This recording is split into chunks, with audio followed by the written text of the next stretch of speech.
Hello mga kon, sana mag-prepare na po dag pagkaon sa atong alaga kay aron mga tunata sa eskwelahan. Simple ra kay ko magdiri og pagkaon sa akong mga alaga mga mi. Ay, alaga lang di ay kay isa raman. Wala man diri ang lola, mao nga ako ang maghimo og pagkaon sa akong alaga. Simple lang talaga mga ginagawang luto dito sa alaga ko mga mi, hindi masyadong maselan dahil hindi rin naman sila nagpapadagdag mga kung ano-ano pang palasa. Ito lang yung instruction ni amo, yun lang din yung sinusunod ko. Kailangan ko nga ito matapos bago gumising ang alaga ko dahil pagkagising niya, kailangan ko rin siyang alagaan at laruin. Itlog, gulay, tsaka karne, yan ang po hinahalo ko dito sa may udong.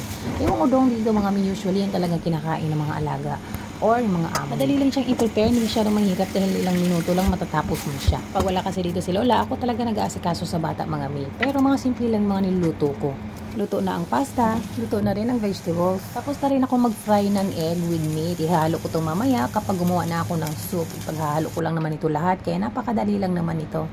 At tapos na ang ating pagkain. Okay, come here Lana. Done na your food.